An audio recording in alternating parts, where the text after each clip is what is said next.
L'overtime de l'apéro. Alex, je suis pas content. Bah moi non plus. Il y a des gens qui ont payé une blinde pour aller voir le Spurs Warriors de ce samedi. Eh ben ils ont vu Yann Clark, c'est bon, hein. Vas-y, hein. Yann Clark il a mis 36 points, un truc comme ça. Hein. Ils ont vu les Golden Fake Warriors contre les San Antonio Spurs. Je peux te dire qu'ils étaient bien vénères. San Antonio Spoof. San Antonio Spoof. Putain, il faut qu'on en parle quand même de ça parce que, bien évidemment, il y a le côté qu'on connaît depuis très longtemps. Oui, quand un fan achète un billet, il va pas demander à voir tel joueur. Il est là pour venir voir un match de basket. Ok, on a bien compris cet argument-là. Mais quand même, allons-y doucement. Là, c'était un strike ce samedi. On remet juste dans le contexte. Match super attendu entre San Antonio et Golden State. Numéro 1 contre numéro 2 du classement. Tu te dis, ok, bon déjà, Kevin Durant, on le savait depuis longtemps, le genou, ça allait pas. Mais après, t'as Domino Day. Ouais. Kawhi Leonard qui se prend donc Concussion protocol.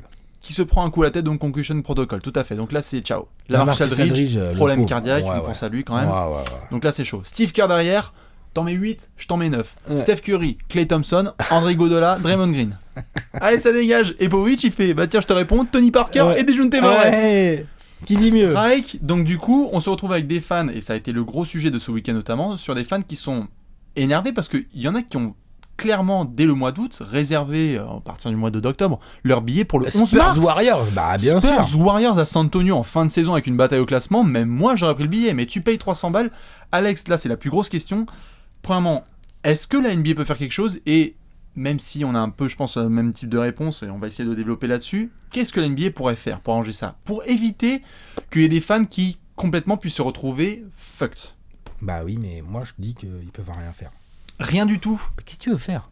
Le business, le coach, il a le droit de faire jouer les joueurs qu'il veut. Non, il a le droit de coucher les noms qu'il veut sur la feuille de match. Oui. Et je pense que si la NBA commence à se mêler de cette affaire-là, oui, et ben ça, je pense que c'est compliqué pour eux de s'en mêler, puisque par principe, un coach peut coucher les noms qu'il veut sur une feuille de match. Il peut coucher, on est tout à fait d'accord là-dessus. Maintenant, je dis juste par rapport à ce que la NBA peut faire. Les fans, ils se sont fait niquer. On sait juste que, notamment par rapport à ça, il y a souvent l'argument du calendrier qui est mis en avant. Désolé, malheureusement, la NBA va essayer d'alléger un petit peu le calendrier en espaçant un petit peu, notamment avec... Ça va être compliqué, ça va pas changer grand-chose. Tout à fait, mais juste pour informer notamment les gens qui ne le savent pas, avec le nouveau CBA qui est signé, la saison prochaine commence plus tôt. Démarre un peu plus tôt, pour soit plus allongé pour limiter le nombre de back-to-back. Le nombre de back-to-back et les soirées, les semaines à 5 matchs. Mais donc du coup, tu peux te retrouver peut-être en fin de saison avec des coachs des fois qui vont être un peu moins sur la D'accord. Tu vois ? OK, mais concrètement, t'as un coach.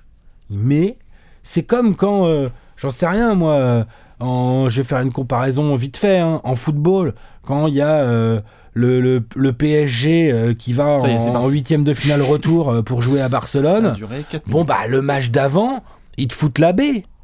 Que ce soit du championnat, de la Coupe de France, du machin. Je ne comparerai pas les sports. Non mais ce que je veux dire, je ne comparerai pas les calendriers ni les sports. Non mais je compare pas les calendriers et les sports, mais le principe est un peu le même. Je vois le principe. Donc c'est-à-dire qu'ils gèrent le physique de leurs joueurs. Là en l'occurrence, c'est aussi Steve Kerr, il a été à l'école Popovich, il fait ça depuis des années, c'est sa façon à lui de faire un pied de nez aux instances NBA tout en préservant le physique de ses joueurs. Oui, et on voit que ça marche d'ailleurs. C'est aussi de l'intox de coaching, c'est genre on se match-up pas, genre je te mets la baie, comme ça, tu crois que tu vas nous gagner, tu vas pas faire tes ajustements, tu sais pas contre qui tu joues en juin. Voilà, c'est ça, exactement. Suggestion on se retrouve en finale de conf, tout ça, machin. Suggestion juste, Alex. Et là-dessus, on a besoin des avis de tout le monde, parce que moi, ça m'est venu bien évidemment pendant tout le week-end, c'est les franchises qui sont en antenne nationale, ils gagnent aussi en termes d'exposition et de sous notamment, parce que dès que tu passes en antenne nationale, t'es plus vu, etc. Donc il y a des équipes qui, on le sait dès le début de l'année, ont plus de matchs en antenne nationale. Tu vas plus voir de Warriors et de Spurs que de Nets, par exemple. C'est bien comme sûr. Ça, ou de Bucks. Et donc du coup, suggestion juste, quand tu es en antenne nationale, quand tu sais que le match est en antenne nationale, est-ce que par hasard, suggestion, les coachs, ou les équipes du moins, sont obligés de titulariser un certain nombre de leurs 5 majeurs ? 3-4 joueurs, je sais pas, je dis juste que si c'était un match, Alex, qui était en milieu de n'importe quoi, si c'était juste un Warriors-Bucks pareil, sur la même date, et qu'on était sur une chaîne locale, je dis pas que c'est moins bien, mais j'essaie juste de trouver des solutions pour éviter qu'on ait ce système-là. Non, bon, moi je vais te dire franchement... Donc si ça t'arrive, que ça m'arrive, moi je veux pas grave, c'est comme ça. Ok. Moi je veux te dire franchement, ça là le Spurs Warriors, tu dis dans la nuit, j'ai payé 300 balles et ah bah oui, ça t'as les boules, mais qu'est-ce que tu veux que je te dise, c'est t'es fan, tu n'es pas celui qui décide des joueurs qui vont jouer. Bien évidemment, et puis d'ailleurs t'es fan des équipes, donc t'es pas fan des joueurs, mais le problème c'est que tu viens, il y a des mecs oui, t'es déçu. Bien sûr que Il y, t'es a déçu. des gens qui gardent leur thune pendant tout le temps pour essayer de voir un mec. Bien ça se trouve. sûr, je suis d'accord. J'essaie de penser au peuple. C'est comme les mecs qui vont le samedi soir du All-Star Weekend au concours d'odeur, ils vont dire ah je vais voir Aaron Gordon et tout machin. Bon, bah oui, cette année ils ont été un peu déçus. Qu'est-ce que tu veux que je te dise? Ouais, là c'est un match quand même comme pro. ça. Hein. Oui, L'autre, mais c'est un regarde, rendez-vous de d'accord, divertissement. mais c'est aussi ça, c'est le rythme NBA qui veut ça, c'est la saison qui veut ça. Tu vois, moi dans la nuit, c'est vrai que ça a de l'effet sur tout le monde. Moi dans la nuit de samedi à dimanche, là, j'étais sur mon Ah, League j'étais Pass. vénère, putain. J'étais sur mon League Pass à 2h du mat. Je me lance dans un petit Wolves Bucks parce que Karl Anthony Towns, Giannis, machin, voilà. nanana. Bien sûr. Arrive 2h30, 2h40 du mat, eh ben, j'ai pas switché sur le Spurs Warriors, point barre. Bien sûr. Ah oui, il y a des fans, ils ont payé un billet, ils l'ont payé. J'essaie juste de trouver des solutions, Alex. Tu sais Il faudra qu'on en trouve. Par contre, je ne sous-estime pas vraiment et ne Je sais sous-estimons pas c'est le. aux franchises d'assumer dans ce cas-là. Oui. Tiens, je te propose une solution. T'en veux une solution? J'arrive juste, ne sous-estimons pas le fait que la NBA peut intervenir dans le business des équipes. Vraiment. Vraiment. Oui, ne le sous-estimons pas, mais Propose-moi tu ton vas dire idée. quoi au coach? Bah mon idée, Propose-moi ton idée. très simple. Vas-y. Les franchises, elles assument.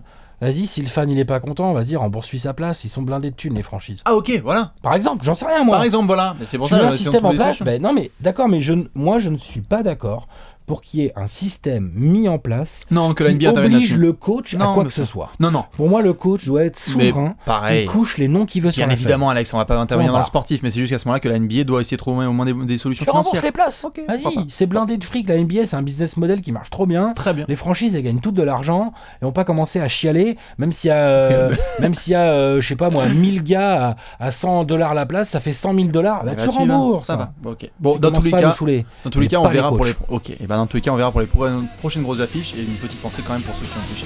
Allez, à la prochaine.